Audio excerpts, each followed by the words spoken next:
People say prostitution is the oldest profession. I think it's tied with wrestling. I mean that. I think it could be. And are they not kind They of... often happen at the same time. I agree. I agree with you more. History, I'd like to follow me down the rabbit hole. History, I'd like to, frankly, I want to know. Hi, welcome to HILF, History I'd Like to Fuck with Dawn Brody. I'm Dawn Brody, and we're together in the den. That's the Deluxe Edition Network. To find more great podcasts in the den, click the link in our show notes or go to deluxeeditionnetwork.com. Now, today, we're hilfing a chapter from professional wrestling. And whether you love it or you hate it, or you just saw that Iron Claw movie with hot twat Zac Efron, and you're suddenly like a little wrestling curious, this hilf is for you. It had me pinned. All right, that's for sure. Now, our focus, the wrestling story known as the Montreal Screwjob, took place in 1997 and was a real-life, behind-the-scenes drama involving some of the biggest names in the sport. Bret the Hitman Hart, Shawn Michaels, Vince McMahon, all right? It was violent and mysterious, controversial, and even to those who freely admit that wrestling is fake, it was real enough to change the sport and television forever. My guests are two guys who love the world of wrestling and the world of rock bands and whiskey and podcasting and bacon. Jimmy G and Mike Wayman are the co-hosts of the hit podcast Bacon Is My Podcast, and that makes this a three-way, baby. Let's get started. I'm so excited about you guys. Let me tell my listeners, first of all, how cool this is, because it's like one of my first, I'm calling it my hilfage trois, because I haven't done a three-way. Oh, that's so fancy. Hot, right? Like, I've done remote recording, and I had one episode where I had my mom and my two sisters. So I've had like multiple. Yeah, I heard that one. Call it that. You can't really call it that with your mom and your two sisters. Right, that changes the content. things. We were talking about vibrators for sure, but yeah, that was it was vibrator like, episode. Yeah, it was hot, but yeah, not incest starts to get like, but stranger orgies, everybody loves those. That's a win-win-win. And I feel like I'm jumping into bed. You guys are in bed together all the time. Oh yeah, we are. We were in bed together last night. Tell me everything. We were. Well, it started with a movie. Classic. Yes. And then listening to music in the car. Sure. We brushed each other's hair for a couple hours, the usual. It was a Thursday. That's right. You know. Whispering sweet nothings to each other for a little while. It's the best. And you guys are in New York. We are not only recording remotely, we're in different time zones. I wanted to drink bourbon with you guys, but it was a little too early for me. Well, when we do our show, we do it a little bit later. I mean, it's still early, I guess. I guess. We would have toughed it out. Oh, absolutely. If we were recording and ours, let's be honest, we have some time. I'm not saying it's not happening at like 9:45, isn't that? Sure. Yeah, early? I mean, I smoked a little grass, but that's just waking there you up. go. There you go. Right. Tell me how you started Bacon Is My Podcast. What brought you guys together? You want want to take this one, bud? the YouTube site? Oh, you guys are sure, so sure. sweet. We're both songwriters. We're both singers in separate bands, and we've been friends for many years. Our bands have played lots of shows together, and we decided at one point we were going to get together and write some music together and see how that went. And we wrote like a whole record, and then our bands both got busy again, and so that like a couple of years went by, and then it was kind of like a hey, we should probably do something with these songs, and we should figure something out, and then we had this opportunity. I got an opportunity to write a song for an independent film that was a vampire movie. Yes. And I was talking to him, and I was like, hey, would you want to write a song for a vampire movie? And he was like, yes, I would like that. That would be good. So we got back together, and we did that. We did that, and like all our stuff was written in like a day. Tell me, I have to know more about the vampire movie. I will. Yes. We're dying. It's a song. You can listen to the song right now. It's there's a band element to this too called "Bacon Is My Passion," and we have 3 songs out now on Spotify. We're recording an EP, but the song is called "Death Be a Woman," and it is we had the mindset of like the Dusk Till Dawn scene, the bar scene. Everybody knows the bar scene, yes. With so the we were spurs. like Tito and the Tarantulas with the spur. Yep. Yeah. So and the like best that part, kind of the best part too about this was Jimmy. Not only he texted me, he's like, "Hey, we've got this cool opportunity." I'm like, "Yes, let's do it." Then he showed up and he's like, "We got to write and record this in 10 days." Whew. Yes. And the movie is still not out, by the way. That's cool, man. Right. I can't wait to Which hear is this why, song. which is why we released it. And then COVID. Yes, heard of it? Yeah. So that stopped the movie. It also stopped, Earth, and so we also kind of found out that like when we were getting together to do any of these writing sessions, it was usually about an hour to 2 hours of us drinking and bullshitting first, and that became kind of more fun. Well, just as fun. And then we had friends that were like, "Oh my God, I wish I could be a fly on the wall." And we were just like, "You want to record us doing this?" Yeah, that happens. Then do That's so that cool. since we can't do anything else right now. And then Mike had the idea of like, "Hey, I'm gonna reach out to some people and see if I can get some people to talk with us." And people started saying yes, and it turned into a thing. Now we have the BIMP Lounge, and BIMP now we Lounge. talk It's to bands. so fun. And it's tricky because there are, as you guys are well aware, a lot of podcasts that start that way. People sitting around bullshitting, they find each other very amusing, and their friends find them very amusing, and they say exactly what you just said, set up a podcast, and then they do, and then we find ourselves kind of awash in like a sea of like conversational, over talking, long meander, and you get like, oh no. And then though, you find the gems like yours where the conversation goes places, it's interesting, you're bringing people, cool and new interesting voices in. One of the things I love most is you guys have like 2 kinds of episodes. You have the one that is more free-flowing, meandering conversation that where you guys are just sort of free to let whatever come in. And then you also have guests where you specifically ask them the 7 questions, you know, these highly curated questions to get, as you say, to the essence of them, right?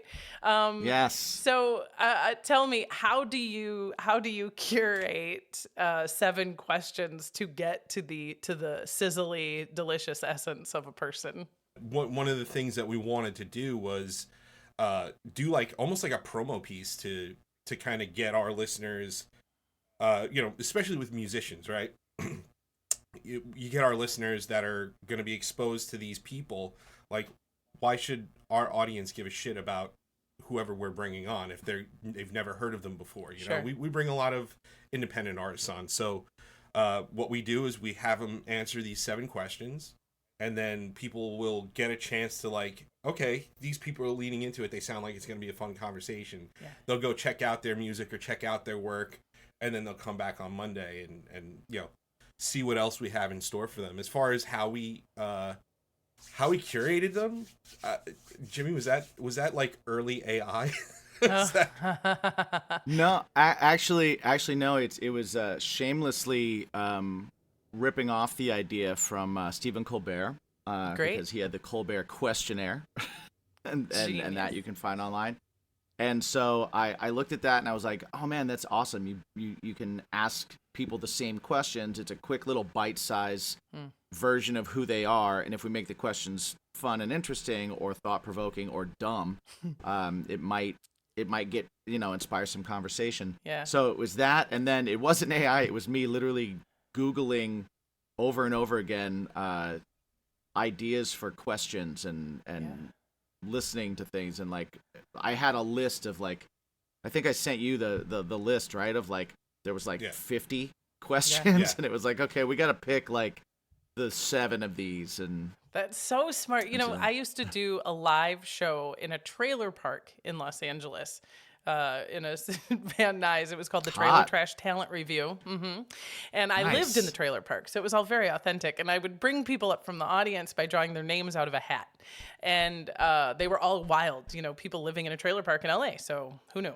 Yeah. And I found this list on the New York Times had generated, you guys might remember this. This was a few years ago. They generated a list of 36 questions. And they said that if you sat face to face with another human being and you each answered these 36 questions in turn, by the time you got to the end, you would fall in love with each other.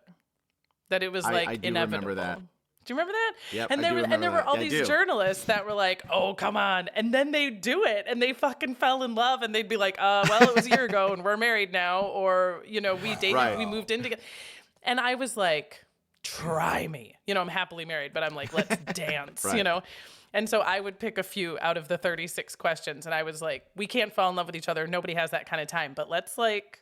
Ooh, Right. Let's answer a few and just see what happens, And so I just love that because I think that the bottom line is when you are authentically curious about someone else, it is attractive, Yeah. Right. Your podcast came into the Den, of course, the Deluxe Edition Network. Yeah. And you guys, when we first met, I can't remember if it was Mike or Jimmy reached out and you were like, "Hey, we're in the Den." And we just started listening to the podcast and we took you on a road trip with us. And you were like, you just wanted to let me know that like you had listened to some HILF episodes. And it was legitimately not supposed to be it wasn't supposed to be a road trip. So we had just joined the Den like that weekend and we were in Cleveland and we had a flight home that was canceled that day. So we ended up going, all right, well, screw it. It's a 8-hour drive. Let's get a rental car and drive home. And we ended up getting stuck on you. Probably, what was it, like Yes. 4 or 5 I episodes? think there were like 4 or listened to? 5 episodes. Yeah. Yeah. Oh, that curls my toes. I love that, man. And it was so cool because then you reached out and you were like, we're new and we like HILF and here's our podcast. And I was like, oh, I get it. And so I was like, well, let's do this. I asked you, what's your HILF? And you were like, bacon. And then you're like, what's your bacon? And I was like, history. This is crazy. We're totally doing this. We're totally doing the same thing. And that was legitimately in the car on the way we were like, home. we're pretty much the Yeah. same. And I am like this. I'm a vegetarian on the left coast, and I could not be more into your bacon. You know what I mean? Because I get it. I totally get what you're talking about. You know what I mean? But I was like, okay, so when you guys come on my podcast, what do you want to fuck? And you were so sweet. You were like, well, here's the things we're into. Like, these are the things we usually talk about. But then you were like, but if you want us to pick like something quote unquote history, for you, let us know what. And it was like, I love that because, my thing is history is everything, right? So you don't have to dig deep for something in black and white to get me naked, And so I was like, well, I think we're going to meet in the middle. And so we're doing pro wrestling, right? Because you guys are into pro wrestling. Right. It's one of your top 5 things. I was like, let's fuck pro wrestling. Now, as you've listened to a few episodes, one of the things that I do is I generally ask you why you chose the HILF. But in this case, I sort of was part of the claw machine game that it chose the HILF for you. So I'm going to tell you first why I love pro wrestling, and then I want to hear from you guys, okay? Because one of the reasons why of your catalog I thought pro wrestling would be so much fun to fuck is because I used to love it when I was a kid. I grew up in the middle of nowhere in Wisconsin, pre-MTV, pre-cable. And so wrestling was a huge part of our television viewing, and me and my older sisters had our favorites: The Undertaker, the Bushwhackers, definitely Bret Hart, all this whole era, but it was still it was hot for us before Monday Night or before Nitro and before all that stuff. So, and I also love. And I think that one of the things that epitomizes professional wrestling is it is one of the places where contemporary men in the West can freely love an art form and become truly immersed in loving love and have a huge community around them, and it just it curls my toes. Yeah, I think, sure. I think it's great. Why do you guys love wrestling? Well, for me, honestly, it's ever since I was a kid, the very first time I ever saw it, I just thought it was cool because it was these super bigger than life, colorful characters, and it was Macho Man Randy Savage and Bret Hart was one of my favorites and all that. But then my dad also brought me to see, when I first started getting into it, he brought me to see some independent show that was in our like in the high school gym in our town. I grew up kind of all over the place, but at that time I was living in Rochester, New Hampshire, and then we moved to Indiana. So I grew up in the middle of nowhere, Indiana, so not far from Wisconsin. Sure, we had similar winters. Yep, very similar winters. So I was at this, I was at this show, at this independent show, and there were the good guys and the bad guys, and I was getting frenzied into like the crowd chanting and yelling and screaming and just that. It just was super fun, and that's what drew me to music too, was like the camaraderie and the experience. And I actually remember I had to be like maybe 8 or 9, and a match ended and they came out of the ring and we were up front and I was up there and you could like get up close because it was these independent shows, and I'm patting a wrestler on the back. So I was like, "Good job, man!" And the other one attacked, and I was like in the middle of it, and they started attacking. Oh, what a dream! And I just remember like being so excited on the way home, and I couldn't wait to tell everybody about it, and I couldn't not watch wrestling again after that. I was just like, "Oh my god, it was so cool! This was the greatest thing in the world. It was amazing." and so I just kind of like got so into it, and I wasn't I went to a WrestleMania, I went to a couple different things, a couple different live events, and it's just been such a cool. I don't know. It's kind of followed me around too. Like I when I moved to New York, I met people that were wrestlers, and a wrestler used one of my band's songs as their theme song. Like all these kind of things that just kind of happened, Yeah, the world keeps intersecting with you in various ways. Yeah, it's fun, Yeah. I like anything that I can lose myself in for a little bit, that I don't have to like get wrapped around. Yeah.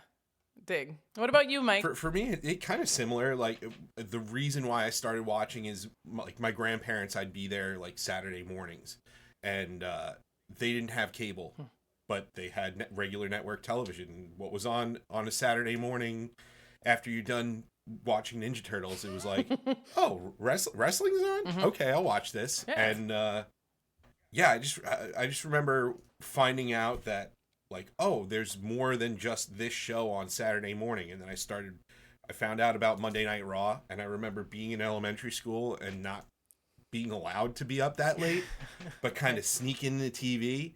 And I watched Bret Hart versus the 1-2-3 Kid.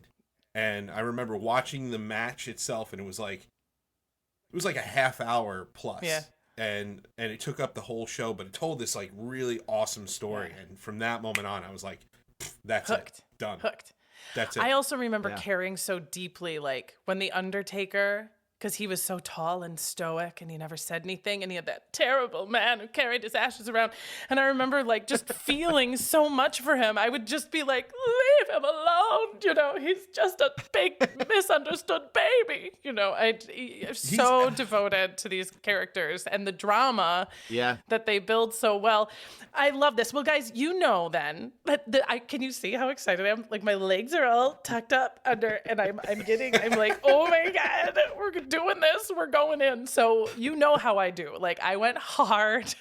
Oh yeah. I went hard on professional wrestling, guys. And so this is when I tell you about my sources. And when we talked about making friends and being curious, I've listened to your podcast. And by the way, congratulations, by the way, on your 3-year anniversary. I mean, that's cool, right? Oh, thank you. And I know that you guys, one of the other things you love is comics. So check out my primary source for the history is the comic book story of professional wrestling. Guys, that's fantastic.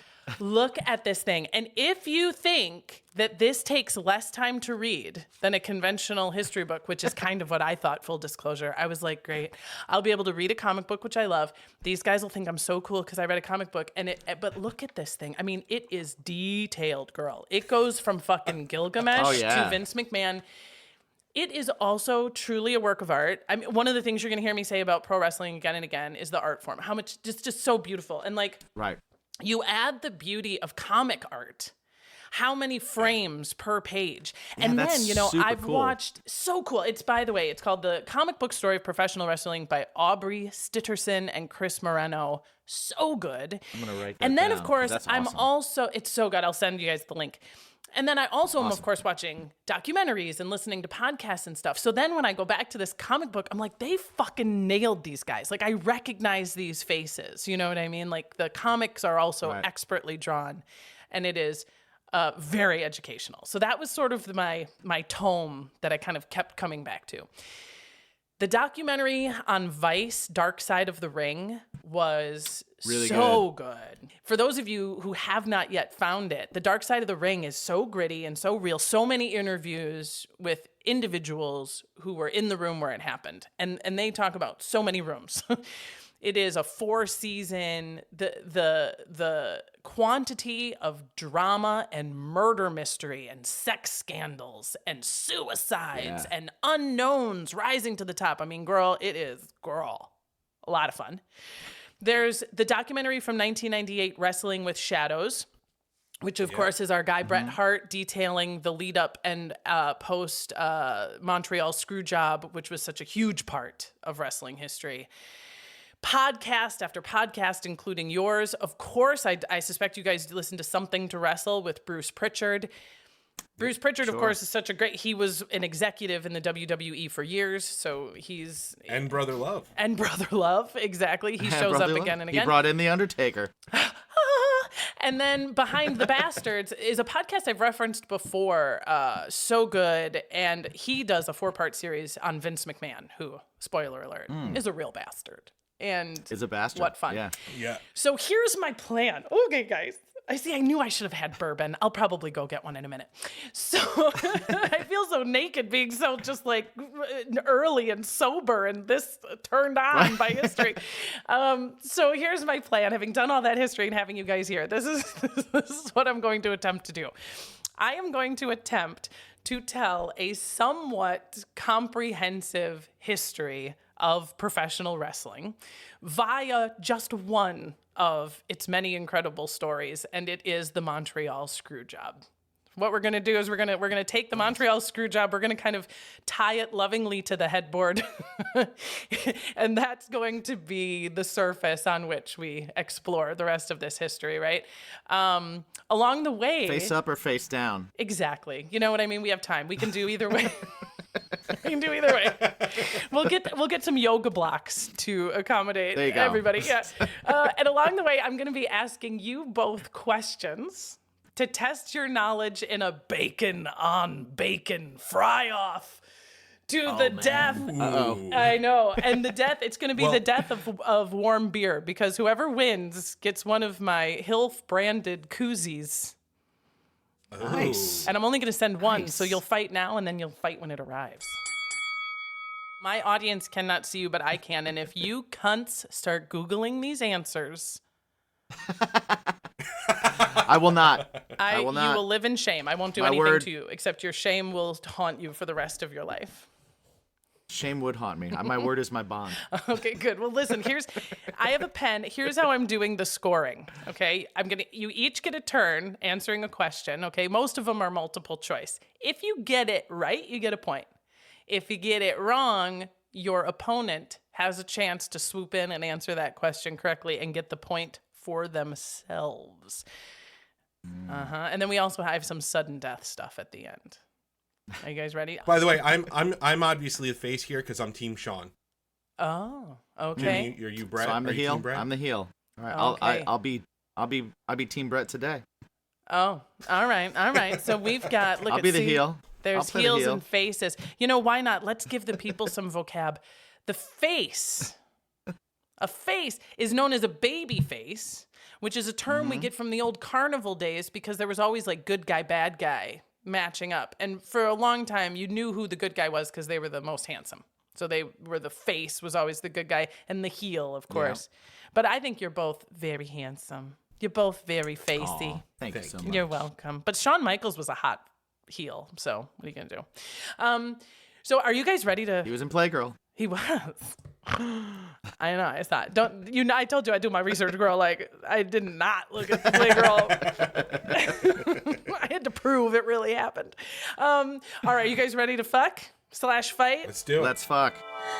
Mike, you get the first question, just because you were the one, you were emailing with me, and I feel like administrative work should be rewarded somehow. Agreed. Okay, so Mike, here is your first question.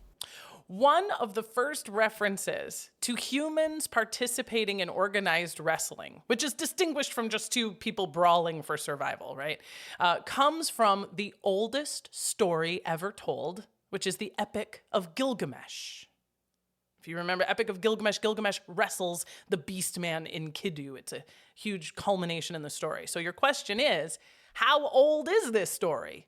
When was Gilgamesh written? Is it A, 800 AD Rome, B, 1000 BC Greece, or C, 2700 BC Syria? I'm going to go with B. 1000 BC Greece is incorrect. Ooh, we're on the audience. Oh no! All right, that means it's to you, Jimmy. You gonna steal this point? I'm gonna come in with C. It is the oldest story, and I think I remember that being Syrian. It is. It was 2700 BC Syria, man. Can you believe it? I mean, I think it's literally the oldest. Old. I think people say prostitution is the oldest profession. I think it's tied with wrestling. I mean that. I think it could be. And are they not kind They of? often happen at the same time. I agree. I agree with you more. And there's wrestling in the Bible, man. Jacob wrestles an angel. Yeah. People wrestle God. I mean, there's wrestling all over these ancient texts, right? Then we get into the 1880s. In America, the boom of professional wrestling starts after the Civil War with these like carnival strongman competitions that are traveling, the country. But the problem is, if you watch a real legitimate fight, it really can just take forever.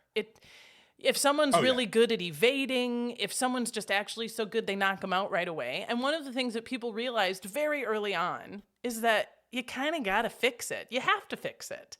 And there are people, this wrestling book contends that wrestling has been fixed from the very first day. Even though there are a lot of wrestling advocates that say there was an honest time, and they're just like, not really. Not really. The gambling, making it a good show and ensuring gambling was just too lucrative to have not always been, a big factor.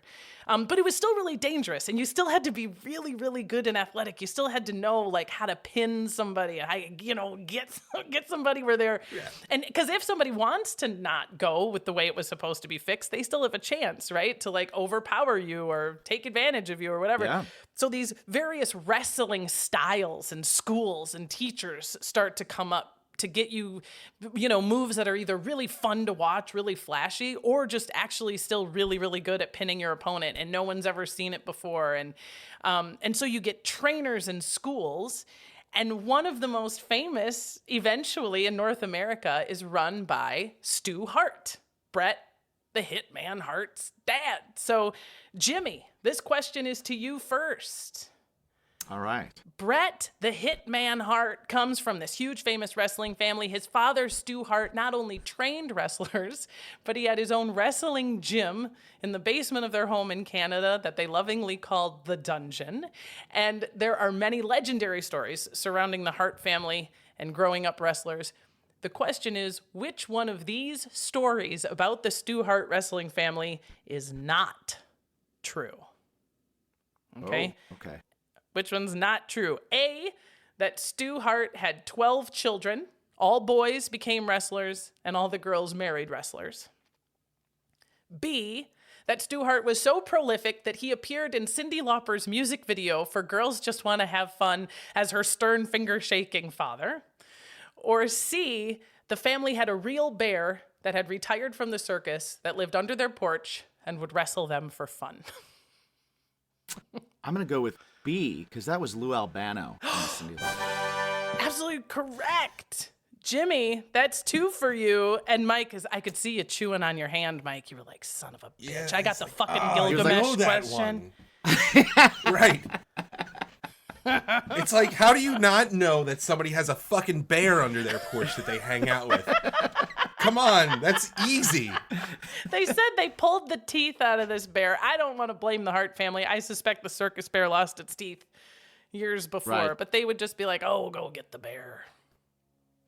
There's a fun story as an aside that professional wrestler Mick Foley talks about one time where he wrestled a bear, and he said like at first he went in and he like tried to like do a couple of things to this bear, and then after realizing how strong the bear was, he was immediately like, "Oh, okay, I'm just gonna let whatever happens here. I'm just gonna go with the training."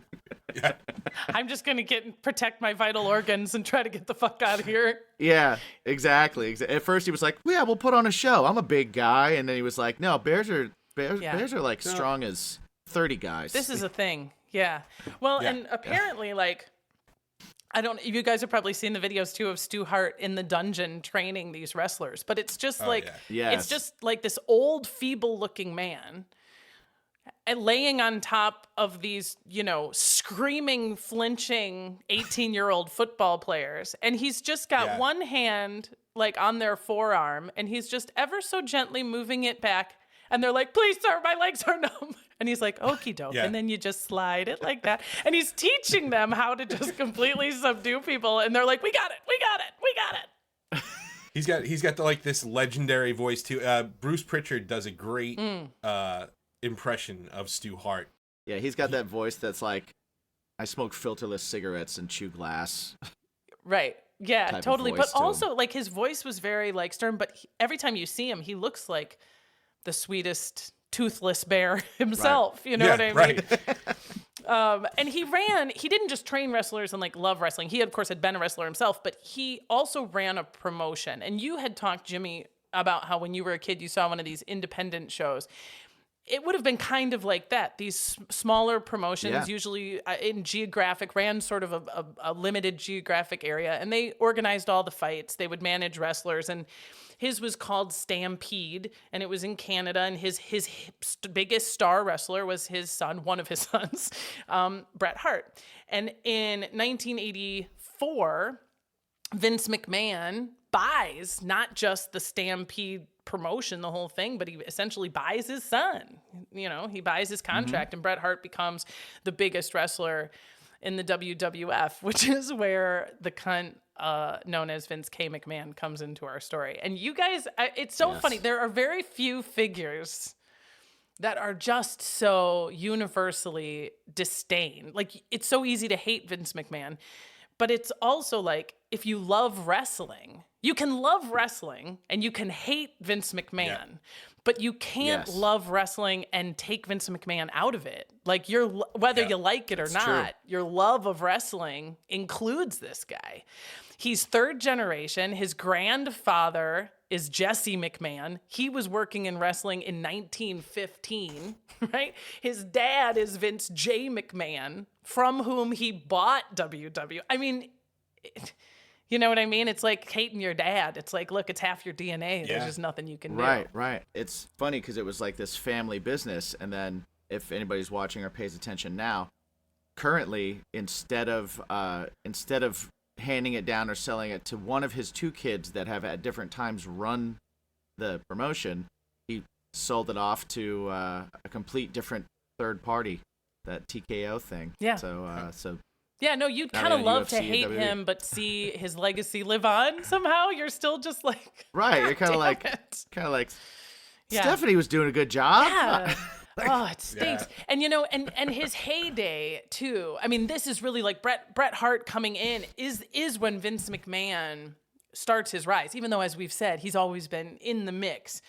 This is like the 80s, 90s. I mean, these are the wrestlers I like to say that my mom has heard of. You know what I mean? These are the wrestlers that were ubiquitous cultural figures that went beyond the art form. You had Ric Flair, Sergeant Slaughter, Mr. T, right? Hulk. Motherfucking Hogan is on your Wheaties, man. And also the WWF had this, all wrestling, but at this time, they had really epitomized putting together two diametrically opposed figures, a real hero and a real heel that resonated with the times, you know? And this is where we get to our next question for Mike. Are you ready to redeem yourself, Mike? I believe in you. I think so. Pro wrestling showdowns have often had ripped from the headlines face-offs, right? One of the most famous was in 1984, took place in Madison Square Garden when Hulk Hogan beat the Iron Sheik in a 5-minute match. Your question is, what major global event fueled the audience's explosive approval even though the match was so short? Normally, you know, the audience, they don't want you to beat, and even if they love these guys, they don't want it to go Right. 5 minutes. The fight was over in 5 minutes. Everyone had paid top dollar, and they were fucking delighted. What was the major event that made them feel that way? Oh, is this? It's not multiple choice? It's not. This one's not multiple choice. It's 1984. Here are your clues. 1984, Hulk Hogan beats the Iron Sheik. Well, it's got to be something with the Middle East. Good. I forgot what the. Yeah. Damn it. You said the Middle East. You are correct. It is specifically Iran. I don't know. The Iran hostage crisis. Oh. Jimmy, I didn't even give you a chance to answer that one. Would you have gotten You it? did not. Would you have gotten it? I would have not. Listen I to was the going to say honesty there. No ground I was lost. going to say the Iran Contra hearings. You would have gotten one of the words correct. It was. Yeah. Yes, and the rest of them were wrong. So 2 out of 3 incorrectly. Oh, I 'Cause I was trying to think of what it was too, but I was like, shit. That's all right, you guys. This is like I was like, maybe I should give him multiple choice. And then Good I was like, what the hell questions. else would have been going on in 1984 other than Well, I was born Right. in 1984, so like it could have been your birth. It could have been that Hulk Hogan was like, Could have been. he's the one. he's the one. I'm gonna kick this Irani's ass. In honor of the birth of Mike Wahman, There you go. It happens. It happens. who we shall love. Well, this kind of thing. I mean, Madison Square Garden alone, to just have a match in the Garden was one of the things that had legitimized pro wrestling in the decades before this, because it was like they could sell out the biggest arenas in the world and people would pay all this money. And then we've got this guy, Hulk Hogan, and WWF is like unstoppable. And then, right, we get the steroid situation Right. with our guy Hulk Hogan. Right. And this is one of the first like cracks, you know, in the armor. And we have also got these great, you know, face-offs between good guys and bad guys. And after the steroid scandal, it just weakened that ability. I mean, among other things, among losing the veneer and having the guy who was like, take your vitamins and eat your breakfast was like, oh, Well, and he shoot was taking steroids into your vitamins. ass. And yeah. He was, you know, but there was this like Steroids, vitamins. you know, is a Flintstone vitamin going to fit in your vein? Not without Exactly. effort. I think we can all agree. Yeah. But all of a sudden, like after they lose Hulk Hogan, or not, I mean, they lose him, but they've all, you know, he's fallen from grace. The WWF is like, oh God. And they really manufacture a strong, good guy, bad guy face off that's going to continue to get everybody back into WWF. And they find that in Bret the Hitman Hart, our hero. He's honest, he's humble, he's a wrestling legend. And then the Heartbreak Kid, Shawn Michaels, who is the heel. He is arrogant. He is selfish. He is rude, right? And this matchup becomes a critical piece to the success of the WWF. And that is where we are going to take a short break. This podcast is part of the Deluxe Edition Network. To find other great shows on the network, head over to deluxeeditionnetwork.com. That's deluxeeditionnetwork.com. Hey, what's up, everyone? I'm Dylan. And I'm Cameron. And we're the hosts of Barstool Film School, a conversational comedy podcast about the very best bar movies. You know, the ones that are like perfect to watch when you're hanging out in a bar with friends. Now, I'm a writer and a film school washout. And I'm a bar owner. So we ought to know what we're talking about. You would hope. Tune in every other week, wherever you get your pods, as we take on a new flick. And we will pair those flicks with some cocktails. To see if they pass the bar. Now, what do you say, Cam? Shall we pour ourselves another round? Let's do it. All right. Hey, before we head back into the ring, friends, I have a whole slew of new patrons to thank. 9 of them. 9! Their support and generosity have just come running down the aisle, swinging chairs and putting the iron claw on my financial woes. Ladies and gentlemen, please give it up for Jenna M. the Jackal, Isabel D. Dungeon Master, Janny B. kicking your butt, Heather M. Heather M is for murder, Tony D. the Dynamite King, Matthew L. Master of Disaster, Sherry W. will double your pain, Molly K. the High Kick Kid, and Madison W. the Mad Dog. If you'd like to join forces with us, have access to bonus episodes, get HILF merch, and hear your name here next time, yes, go to patreon.com/HILFpodcast, and then... Follow me, follow me, follow me, follow. Follow me, follow me, follow me, follow.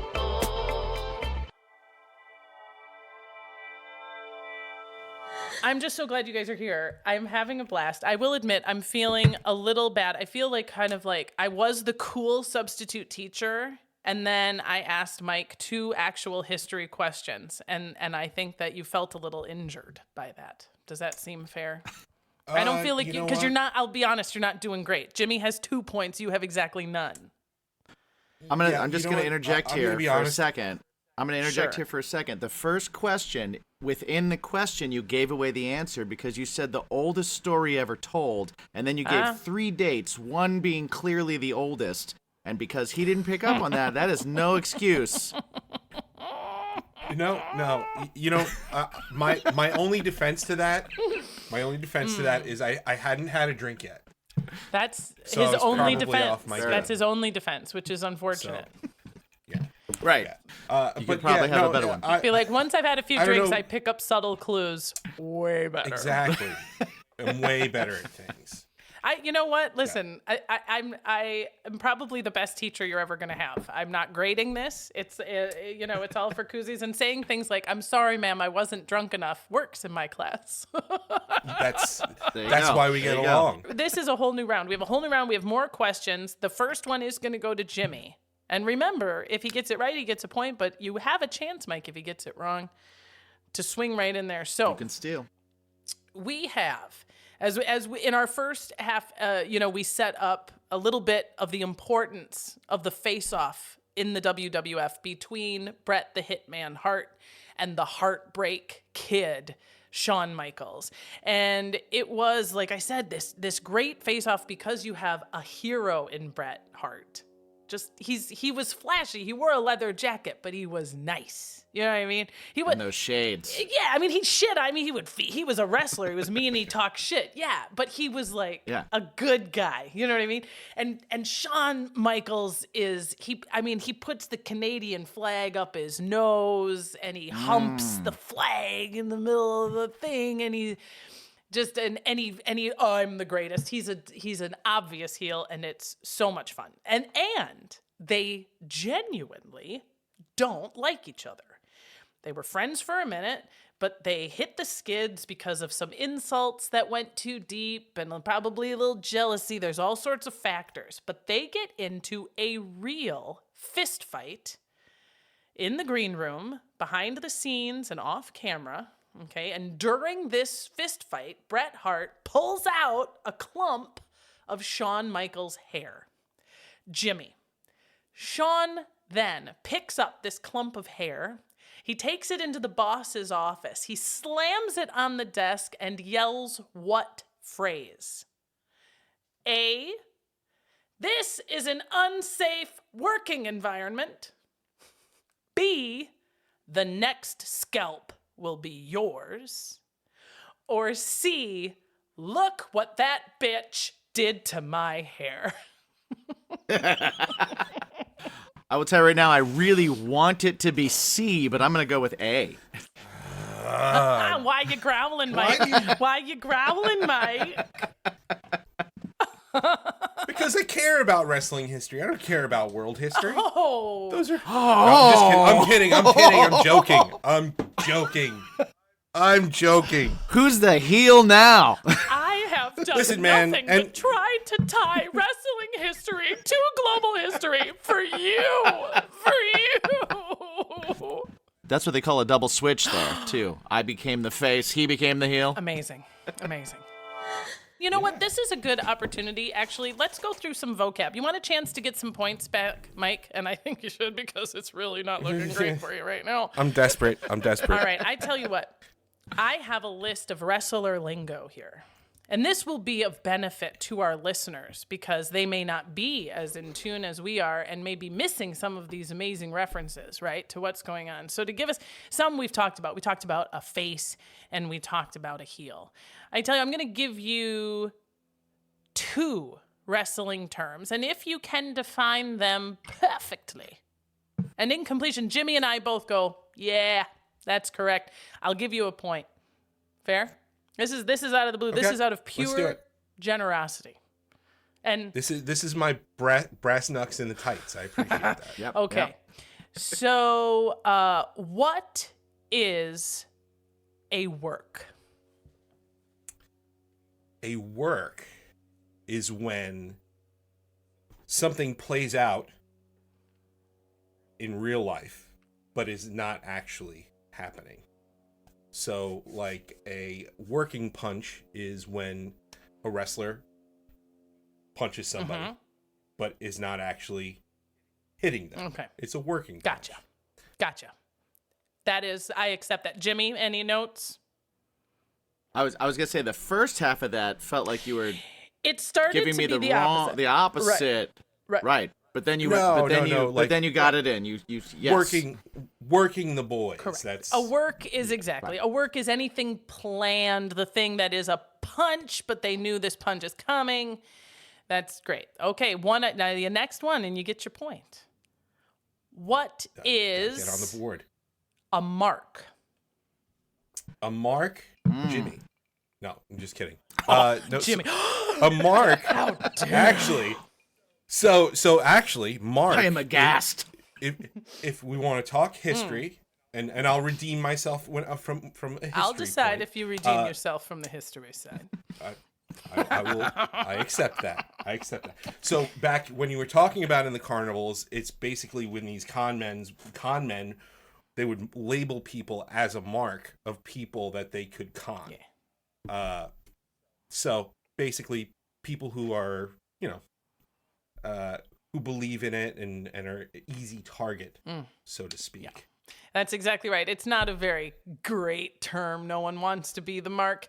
They say there are varying degrees of pejorative undertones, but yeah, it generally means this fucking idiot will probably buy it. Yeah. Yep. That's right. Hey, that's 2 out of in- 2. I'm making a little mark next to your name here on my pad of paper. Look at Yes! that. You're on the Nice. board. You're just a small mark. I'm just a small mark. Little bitty baby mark.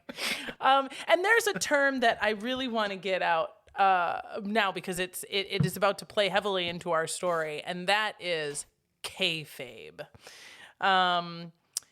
Kayfabe was a term that I understood what kayfabe was, and I didn't realize it had a word. And like most great words, it's as squishy as the idea that it defines. Nobody really knows exactly where the word kayfabe came from. I started writing it down as like K-pop, like the letter K dash fabe. Letter K. And then I realized it's no K-A-Y. It's a word, kayfabe, that no one knows the origin.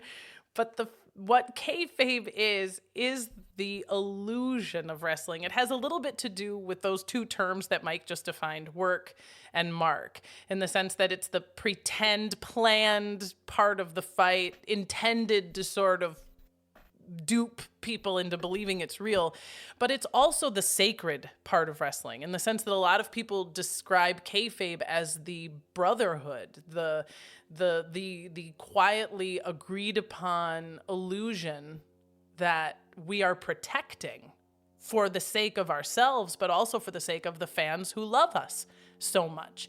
And that means that they even if they know it's fixed, we never let them know. We know how this is going to end. We never let them know that the heel and the face are driving home as friends at the end of this thing. We protect the kayfabe, the illusion of wrestling, at all costs. For some people, it is as sacred as any faithful brotherhood, as any religious pact. You know, I mean, you, Jimmy, talked about that feeling when you went to that wrestling match and you felt the crowd and you said you were pulled in and then you like touched someone like they were holy.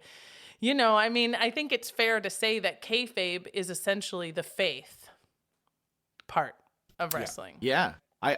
I think one of the coolest things, kayfabe just this year got added to the dictionary. You did It's it. a real word. Oh. So it has now been added. I recently heard that. But I'm so glad. I'm so sorry to interrupt you, but one of the things I love about knowing that it's being defined now is I like using it in terms of talking about, like, I think politicians use kayfabe.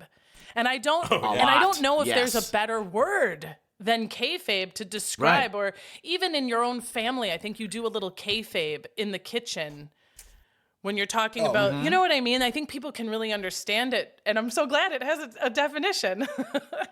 Yeah, I thought that was really cool too, and I love part of the history of wrestling, how much the lengths they went to be there. Like we were talking about the Undertaker, and here was a guy that once he became that character, he dressed in black and everything. Like anywhere he was seen, he would not be seen in like a Hawaiian shirt and shorts and Crocs, because he was like, that's gonna ruin, if somebody sees me and believes, they're gonna see this, and now they're gonna not be able to. Those two things don't jive anymore. Yeah. And also like the way that they work in the ring, kayfabing can be anything from like little things, like if I wait too long to go do my move and leave you standing in the ring like wobbling around, it doesn't protect you. It makes you look stupid. The audience looks and they're pulled out of it and they're like, what? So everything's about protecting everything, right? Yeah. And it's protecting it from people that just want to like take the beach ball away at the concert. Yeah. They're just people that want to ruin the fun of it. And so they're just like, nah, man, it's fun. So let's all work together to keep this Let's make fun. it as fun as possible. You know? Totally, Right. totally. As a kid, I feel like I sort of understood kayfabe first from the movie Princess Bride and the Dread Pirate Roberts.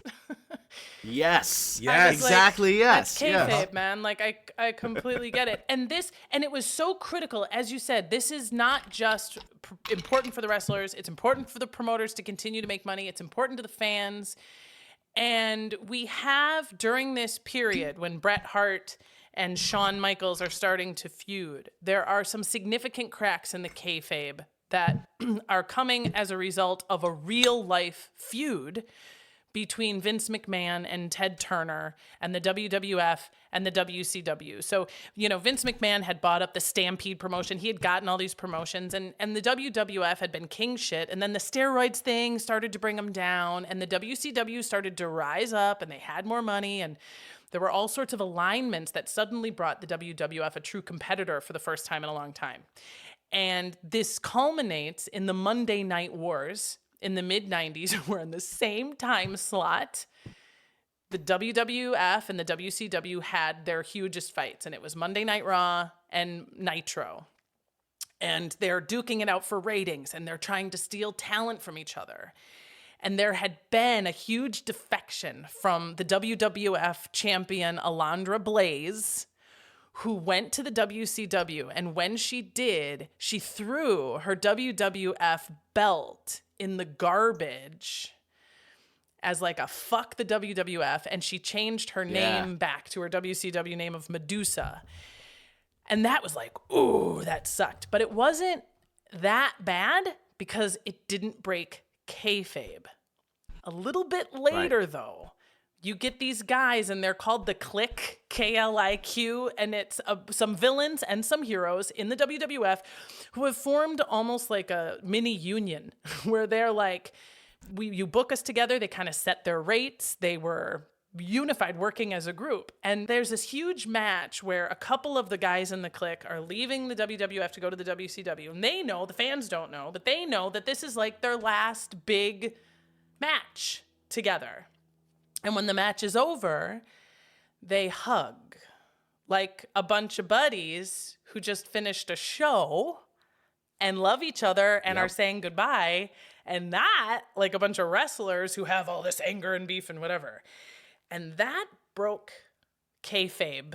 And a lot of people were like, what the fuck? There was like real heartbreak and like real nervousness, going on in wrestling. So you have all of this like WCW versus WWF, and it's a real fight, but they're in and out of kayfabe. It's goddamn chaos. And this is where part of your question comes in, Mike.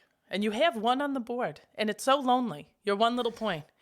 It's inevitable. My little mark. One little mark that during this time, of course, the WCW is going to come to WWF's biggest star, Bret Hart, and make him an offer. Like that didn't seem the most far-fetched idea. And when they do, Bret Hart, who is, again, that line between fake and real, is a really good guy, who really is kind of honest and decent and like loves wrestling, goes to Vince McMahon and kind of gives him a chance to counter offer, because he wants to stay in the WWF. In 1996, Mike, Vince McMahon makes Bret an unprecedented offer to stay in the WWF. What is it? It is multiple choice, Well, but if you really want to kick my bruises, you can. No, go. I know it's 20 years, but go ahead and all right. you can do the. Is it A, $2 million every year for 15 years? B, $1.5 million every year for 20 years? Or C, no financial raise, but full creative control of his character? Yep, it was B. Absolutely B. $1.5 million for 20 years. Can you imagine a wrestler believing that they're going to be wrestling in 20 years, knowing that you're going to get $1.5 million every year for 20 years, like no matter what? Like, wow. Yeah. And holy shit, right? And as the weeks and months go on, and I'm sure Bret Hart, and you can see it in the Wrestling with Shadows documentary, is like, oh, that's good. And his wife is like, that's great. Like, this is great. Oh, yeah. Yes. Oh, yeah. And the WCW continues to shoot the money gun at this fight. They are buying up wrestlers for exorbitant amounts and then not wrestling them, just keeping them, kind of like record companies do, just like keeping them away from the WWF. And eventually Vince McMahon, whether this is true or not, expresses to Bret, he can't afford that contract he gave him. He's like, I am being bled dry. I can't retain you. I can't retain anything. I'm in dire financial straits. I'm giving up your contract, and I'm saying go to the WCW. Like, take their money because I can't meet it anymore. And it kind of breaks his heart, right? But he does. Now, what traditionally happens in this moment, friends, when a champion is leaving, they generally, within the kayfabe, they drop the belt. And what that means is they lose. They either lose their belt to the next person who's coming up to be the new champion in their organization, or they give it away. Something in the kayfabe, they drop the belt and they go on to wherever they're going to go without it.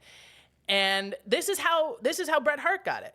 Ric Flair dropped the belt to Bret Hart. And so he is very, aware that this is how it goes. And so Vince McMahon is like, okay, you're going to the WCW, you're going to drop the belt, and you're going to drop the belt to Shawn Michaels. Oh. In Montreal. Yes. And this, Shawn Michaels. In your hometown.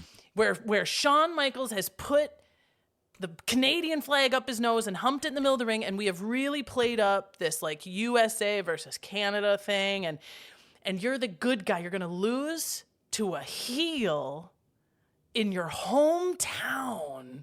oh, it was too much. And Brett was like, I'm not going to do it. And I told you in that multiple choice, the full creative control of his character, that was a little ploy, Mike, because it wasn't, he didn't get full creative. He got the last 30 days he asked for. Yeah. He goes, the last 30 days I get to decide. And that meant essentially his whole point was, I don't want to lose in Montreal. I'll drop the belt, I'll do the thing, but I'm not gonna, we have to figure out how this match can go that isn't me losing to Shawn Michaels in Montreal. He even offered to come out and lose it the next day. He offered to lose it the next day. Yeah.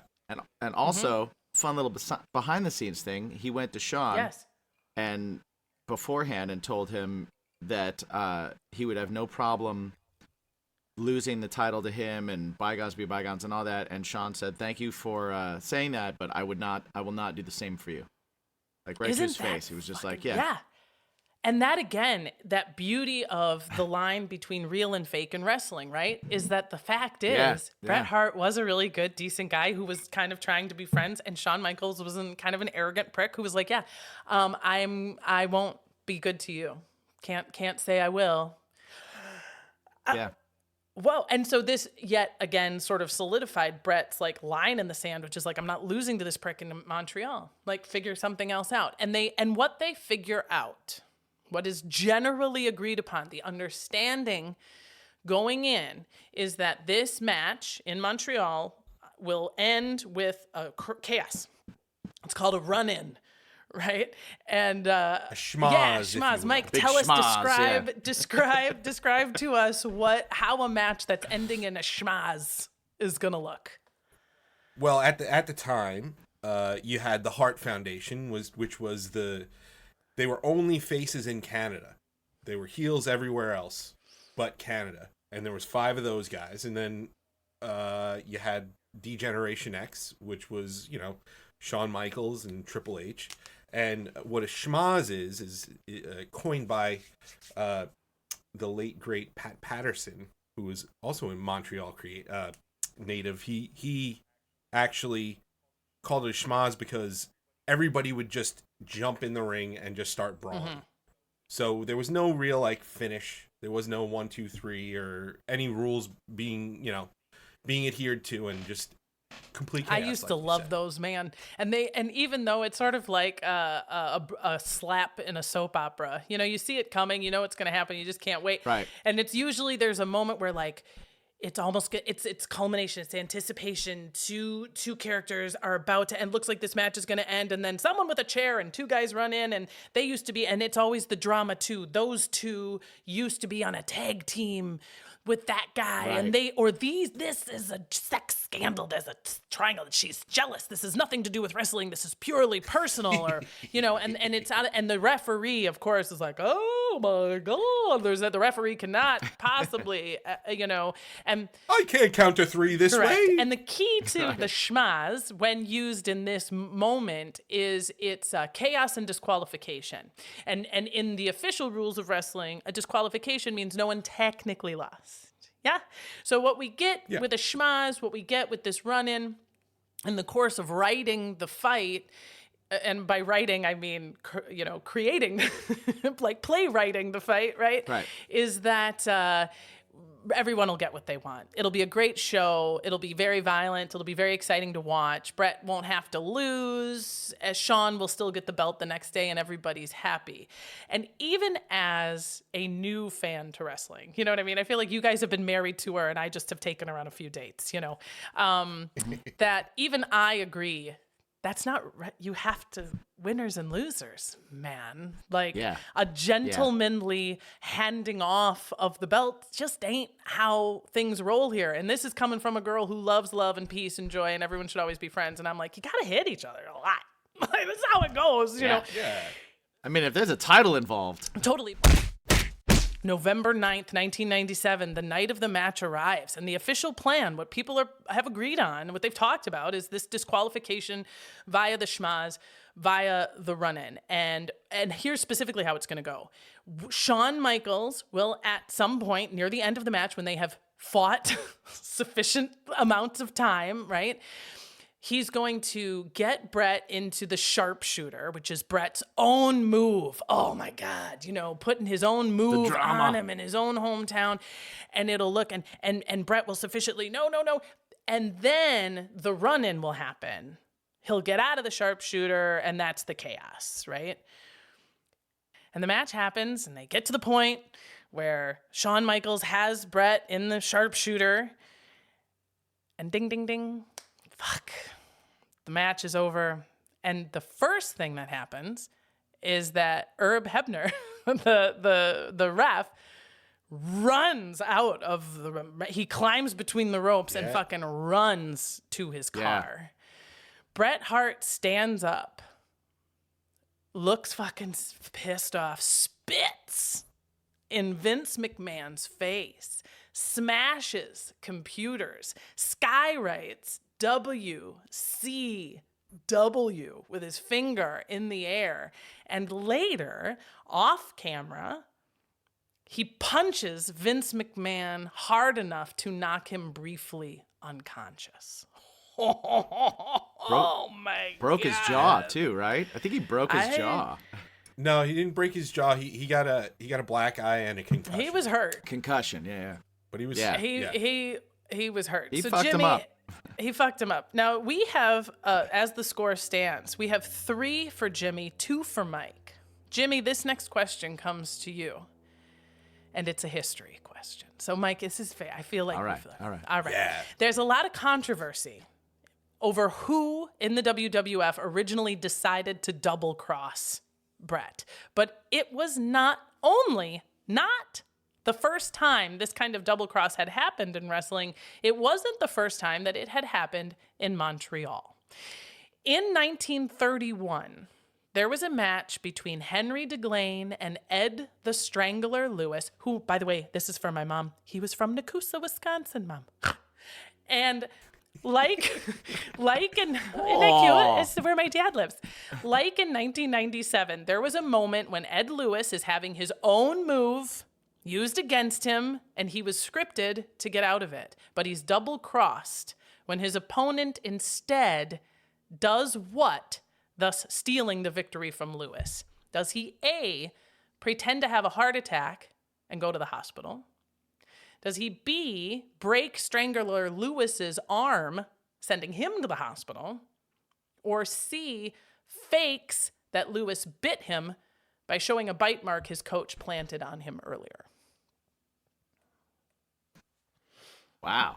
I have no idea. It was supposed to be a victory, but it ended in a disqualification instead because of one of these. Right.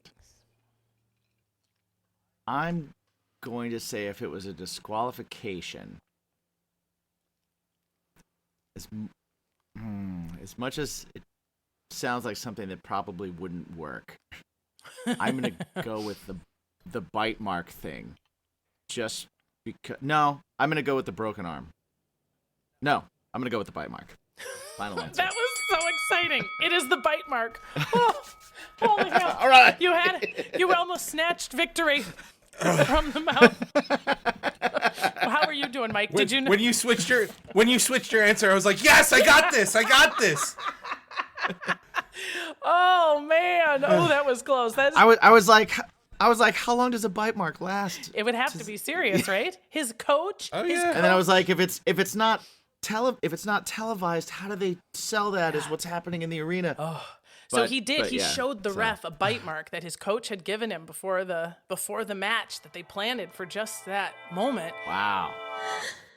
And after this, okay, there's the fight, the chaos. Bret Hart exposes kayfabe on a level that had never happened before. Kayfabe had been broken. There'd been cracks. There'd been some pieces in the illusion. But Bret Hart goes on interviews on television and explains, this is how we agreed the fight would end.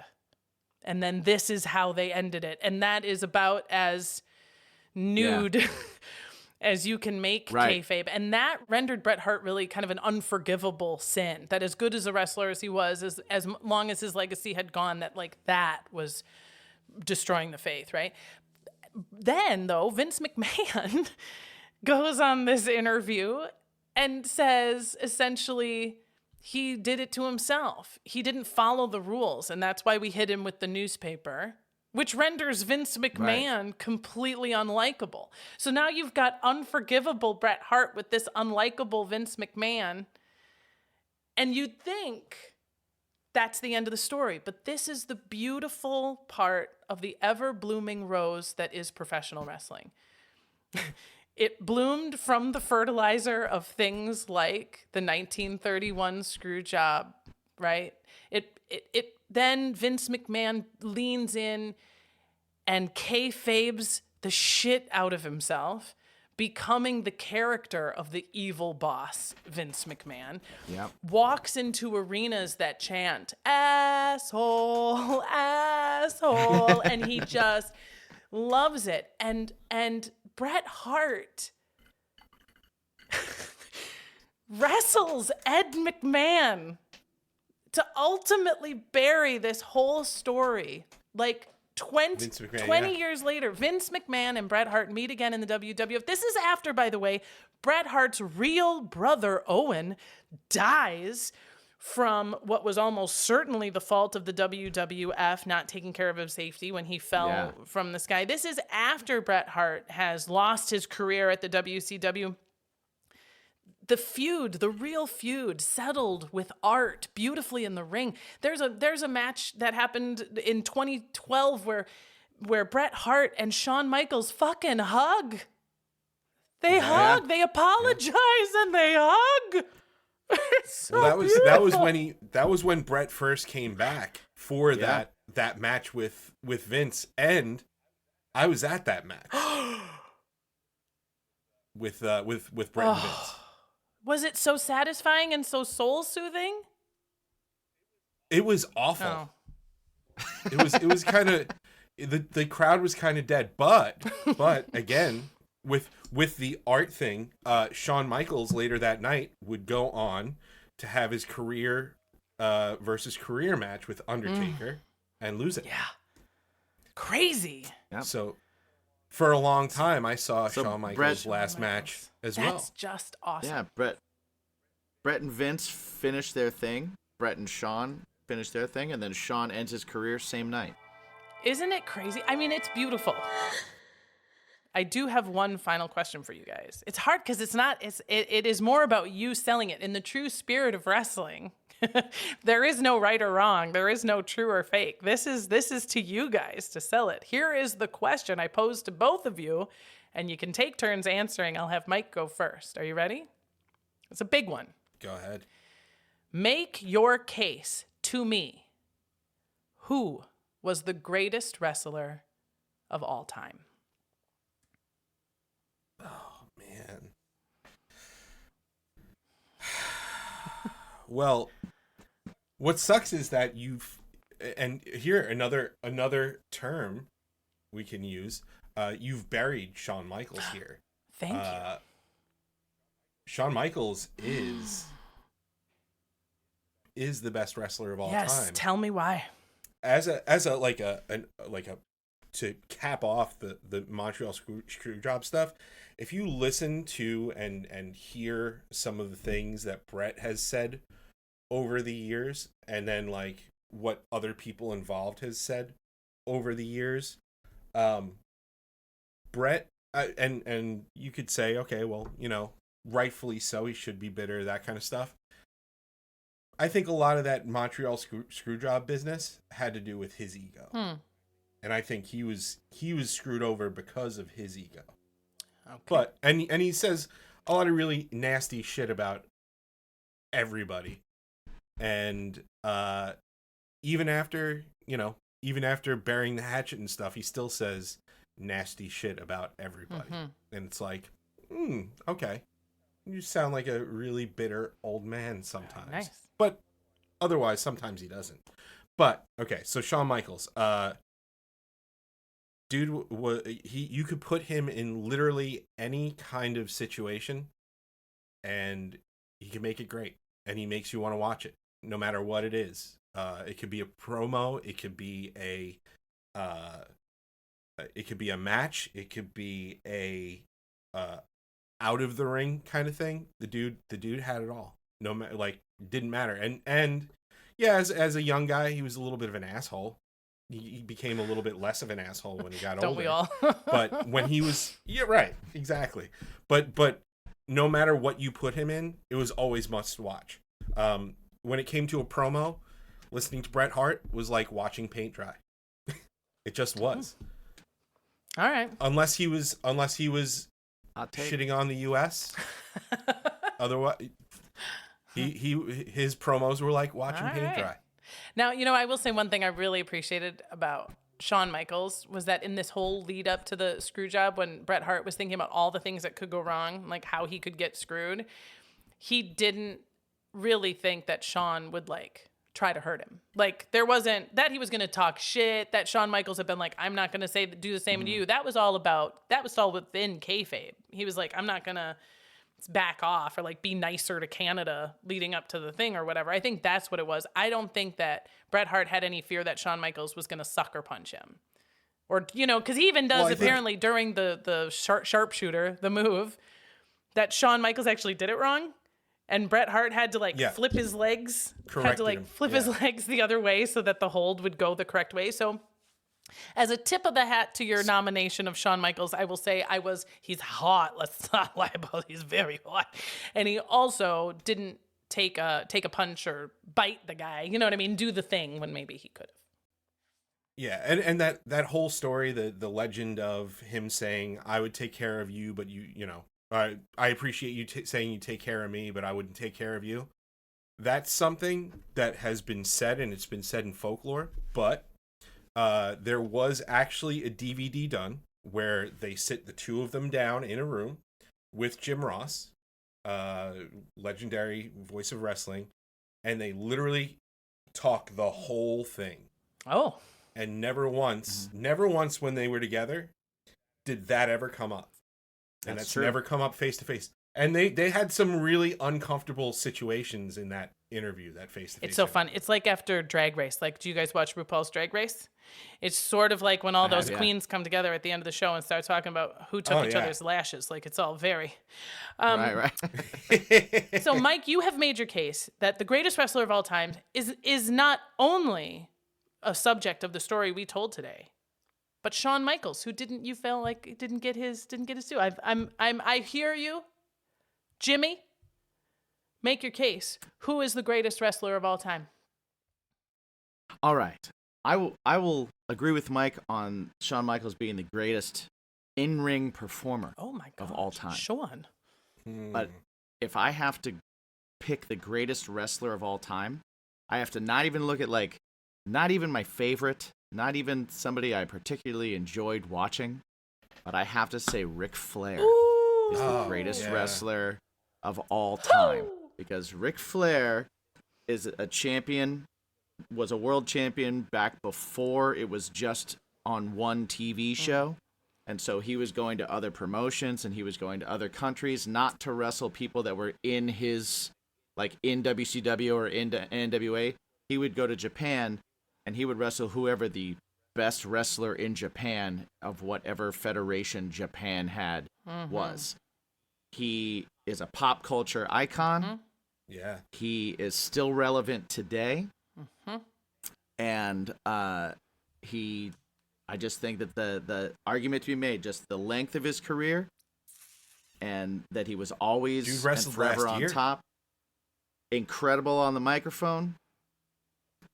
Had great matches with everyone in every style, and was able to maintain that kind of success forever while remaining a pop culture icon and keeping it relevant. Thus bringing pro wrestling to people that wouldn't have normally watched it, and I think that's another big part of that as well. I'm gonna have to. I'm tapping. Tap that ding ding That's me ding. That's you tapping. tapping. I got it. Cheers. Cheers hey, to you, buddy. Damn, Jimmy.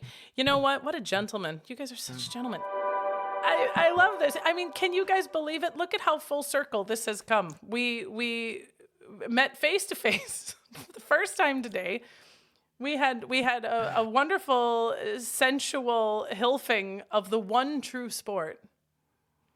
Yeah. I Yes. am so That is art. grateful. I am so grateful that you reached out. I not to put too fine a point on it, but I do love. And I really do think that your general beating heart of Bacon is my podcast really does get at the same thing that wrestling and HILF, it's this feeling of irreverence and humor to encapsulate the beating heart of the single most important thing on earth, and I really value that. And I just think you guys are cool. And I had a lot of fun fucking the history of professional wrestling. And I'm just so grateful that you came on today. Thank you so much. Thank This you has for been a having us. blast. And I agree. Like, Yeah. it's the answers to questions are never as important as the connection between people who are asking and answering the questions, right? When you get to the personality and you get to the heart and you get to you figure out why people answer the way they do and why they talk the way they do and what is it that connects everybody. And that's what the whole thing's about anyway. And I think that's awesome. So thank you very much. Oh, it was a joy. And I get to come on your podcast very soon. Yes. Oh, it's going to be a blast. I can't wait to We hear the are- 7 questions. I will thoroughly I will douche or something beforehand. We're going to have our Wednesday show. Yours is dropping on a Wednesday. So what we're going to actually do is have a message for people on our feed to say, hey, we don't have a Wednesday episode. Go here. Oh. And then that'll lead to Friday, which you're going to get to do your 7 questions, and then the full-on episode. Oh, not only are you handsome and you love, but you think ahead. My God. He's a good planner. Well, that's good because he lost this game bad. You got to be good at something.